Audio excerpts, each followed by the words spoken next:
Hola a todos, en el podcast de hoy vamos a hablar un poquito sobre la historia de Al-Ándalus y vamos a hablar acerca de una figura importante que cobró relevancia en Al-Ándalus en el momento en que estaba en declive el poder almorávide y en ascenso el poder de los almohades, y hago referencia a la figura de Ibn Mardanish, llamado, mejor conocido como el Rey Lobo por las tropas cristianas. Fue un muladí que quiso, en este caso, conquistar Al-Ándalus de los almohades. Su nombre completo era Abu Abdallah Muhammad ibn Sa'id ibn Muhammad ibn Ahmad ibn Mardanish al-Judami, y en un momento se convierte en el rey de Murcia. Pero vamos a hacer un poquito de historia y hablar de un poco del contexto histórico de cómo Ibn Mardanish, así nos vamos a referir a él, cómo es que se hace con el poder. Hay que mencionar que en torno al año 1143 el emir Ali ibn Yusuf muere y el emirato almorávide queda realmente en una situación realmente complicada, porque tenemos la presión de los reyes cristianos en el norte, en especial con Alfonso VII, el rey de León, que tenía, por supuesto, toda intención de conquistar territorio, en este caso musulmán, y que vemos entonces también de que cuando fallece el emir, los sucesores pues comienzan una serie de luchas internas para hacerse con el control de Al-Ándalus. Tienen que subir los impuestos para sufragar la defensa de Al-Ándalus, y esto va a causar diferentes insurrecciones, llevando al emirato a una creciente debilidad política, militar y religiosa, que fue aprovechada por varios señores musulmanes para poder, en este caso, emanciparse. Son capaces de crear su propio ejército, y tenemos aquí que este es un período conocido como los segundos reinos de taifas. Hay que apuntar que uno de estos señores fue un tal Ibn Hud al-Mustansir, que se nos dice que fue el último rey de las taifas de Zaragoza, antes de ser conquistada esta por los almorávides en el año 1110, y que se hizo con el poder de Murcia, convirtiéndose además en vasallo del rey de León, Alfonso VII. Se dice de que esto ocurre hacia el año 1144, y solo 2 años después, por medio de una traición de algunos caballeros cristianos, fallece este Ibn Hud al-Mustansir, que los cristianos le llamaban Safadola. Fallece en las cercanías de Albacete, y resulta que sus herederos, que eran realmente poco capacitados, no son capaces en este caso, enfrentar a aquel que sería el control, en este caso adquirir el poder, el control absoluto de Murcia. Y hago referencia, por supuesto, a Ibn Mardanish, que aparece como rey de Murcia en el año 1147, y así va a continuar como rey hasta el año 1172. Ahora, hay que recordar aquí toda esta presión que se ejercía desde el norte de África con los almohades. Y vamos a tener que Ibn Mardanish, por supuesto, no se contentaba con solo ser el rey de Murcia, sino que además quería expandir, en este caso, su reino. Se nos dice que se le llamaba el Rey Lobo. Los cristianos del norte le llamaban así. Y para los musulmanes, él era una persona moderada, o sea que algunos incluso le criticaban, porque decía que entre sus tropas el ejército de él era compuesto de mercenarios, compuesto en su mayoría de aragoneses, navarros, catalanes, e incluso utilizaba armadura y ropaje cristiano. Por tanto, esto molestaba a algunos musulmanes que veían a Ibn Mardanish de una manera un poco rara, ¿no? El hecho es de que Ibn Mardanish, ya mencioné que era un vasallo, en este caso, del rey de León, pero que él era un seguidor, por supuesto, de la escuela malikí de jurisprudencia islámica, y de hecho pagaba vasallaje en este caso, al rey de León, pero también se sometía religiosamente a Bagdad en este caso. Hay que apuntar que él contaba con el apoyo de diferentes señores feudales importantes. Entre ellos podemos hablar de su suegro, Ibrahim ibn Ahmed, que era el señor de Jaén, y vamos a tener de que precisamente pues aquí contaba con un apoyo importante para mantener en este caso el control. Hay que apuntar que él tenía diferentes problemas a los que enfrentarse ahora como rey de Murcia, además de enfrentarse a otros señores feudales cristianos, la presión, ya mencioné, de los almohades del norte de África, también los portugueses. Por tanto, el asunto es que el reino de Ibn Mardanish estaba realmente todo el tiempo bajo presión. Sucede de que cuando Ibn Mardanish se hace con el poder y se convierte en rey de Murcia, inmediatamente quiere aprovechar la situación y asedia la capital andalusí de Sevilla en este caso, y intenta tomar el control político de la capital. Sucede de que esto puede poner en peligro, o ponía, perdón, en peligro el control, el dominio almohade, que estaba en control de Sevilla en aquella época, en peligro el califato almohade, y sucede entonces de que el califa Abd al-Mumin envía un ejército para realmente levantar el asedio, y así lo hace. Cuando envía este gran ejército, Ibn Mardanish no le queda de otra de que marcharse. Luego de 10 años de una calma aparente, vuelve Ibn Mardanish en este caso a intentar reconquistar o conquistar Sevilla en el año 1159, por supuesto con más preparación, etcétera.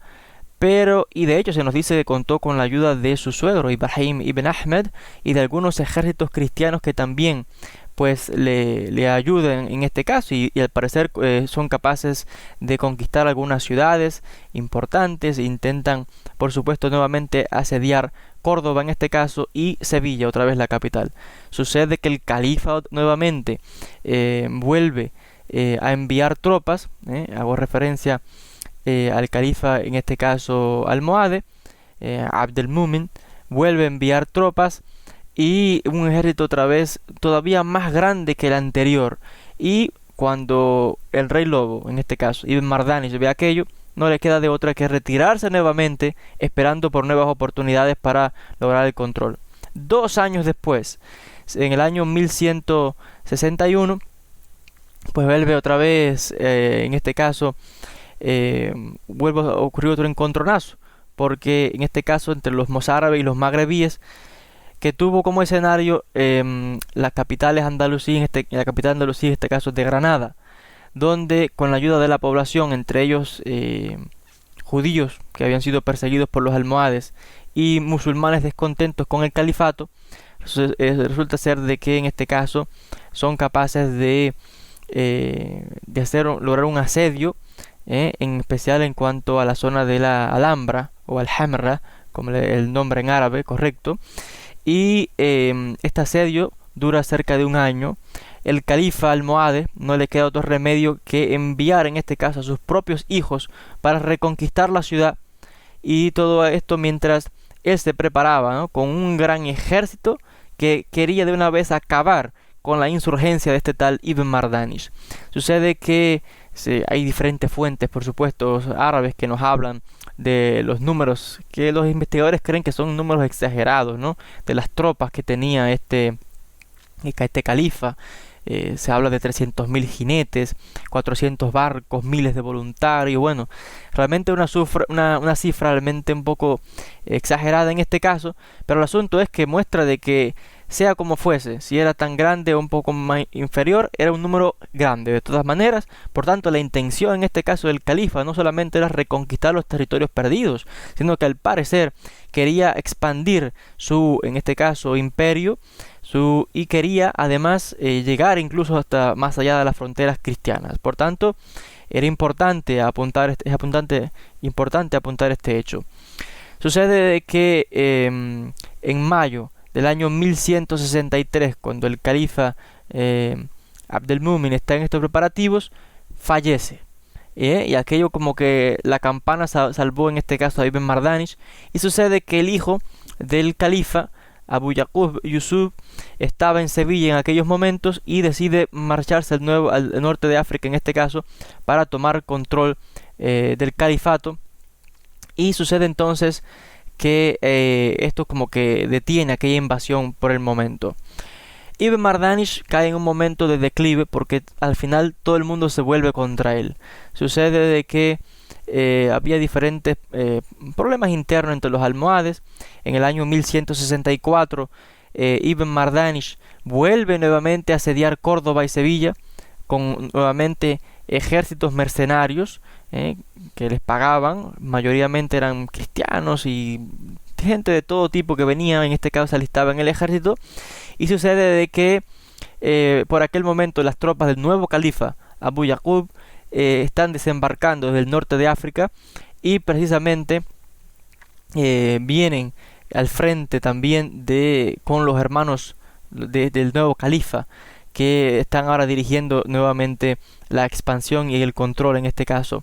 Sucede que las tropas son realmente sorprendentes porque avanzan con una rapidez tal que toman el control de Al-Ándalus y levantan inmediatamente el asedio de Sevilla y deciden continuar avanzando. O sea que parecía que triunfaban una batalla tras de la otra y el rey lobo, a Ibn Mardanish, no le queda nada que entregarse al nuevo poder en este caso. Pero no es tan sencillo porque sucede de que las tropas suyas le dejan paso libre a las tropas del norte de África. Incluso el propio suegro de Ibn Mardanish, recordemos, Ibrahim ibn Ahmed, no obstruye el camino, sino que más bien ¿qué va a hacer? Las tropas son tan numerosas que pues se rinde en este caso, y esto le causa enemistad con Ibn Mardanish, con su yerno. El asunto es que se nos dice de que este ejército era tal, le llaman un ejército realmente todopoderoso ejército almohade, le llaman algunos de forma curiosa, para hacer referencia a que era tan potente de que realmente no le podían poner en resistencia en este caso. Sucede entonces que el rey de Aragón rompe los pactos que tenía con Ibn Mardanish, porque los castellanos tienen problemas también internos ahora cuando muere Alfonso VII. Sucede entonces de que los almohades incluso toman el control y saquean la mayor parte de Murcia, el reino en este caso de Ibn Mardanish, y solamente queda la capital donde Ibn Mardanish está agazapado en el interior, está sometido a un duro asedio y lo salva la campana.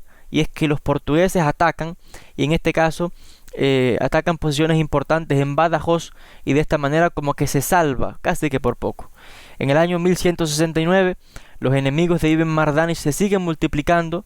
Aragón con Alfonso II le atacan por el norte, los almohades le están presionando por el sur, se encuentra enemistado con su suegro por el oeste y con Castilla intentando sacar en este caso ventaja de los problemas de Ibn Mardanish con un nuevo pacto de protección a cambio de importantísimos castillos como el de Vilches y de Alcaraz. Sucede entonces de que el califato almohade está en pleno apogeo político, religioso, económico, y por tanto no necesita ni siquiera atacar al rey lobo para acabar con él, porque en los siguientes meses, ante el poderío de los almohades, las acusaciones que tienen que enfrentarse Ibn Mardanish, que lo llaman mal musulmán, deserciones en el ejército, realmente Ibrahim ibn Ahmed, su suegro, entrega Jaén, le sigue Valencia al norte y Lorca en el sur. Así que vemos cómo más y más va perdiendo apoyo Ibn Mardanish, y por tanto solamente le queda a él la ciudad de Murcia, y, ya para esta fecha en el año 1171. Está empobrecido, abandonado por su ejército mercenario, y así es como en marzo del año 1172 Ibn Mardanish, el rey lobo, fallece.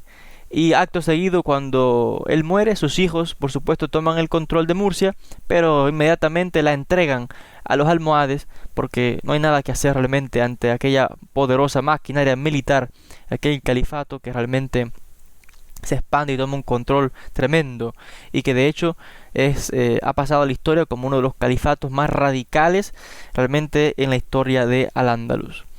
Entonces, hasta aquí con este podcast sobre la figura de Ibn Mardanish, como le llaman, el rey lobo, como le llamaban, y que cómo quiso, en este caso, expandir sus dominios, conquistar territorios de Al-Ándalus, pero tuvo que hacer frente, en este caso, a los poderosos almohades. No pudo con ellos, no pudo tampoco con los cristianos del norte, a los cuales también era un vasallo, y así realmente es una de estas historias que cautivan a los investigadores y a aquellos realmente amantes del saber hasta este mismo día. Gracias a todos por la atención y hasta un próximo podcast.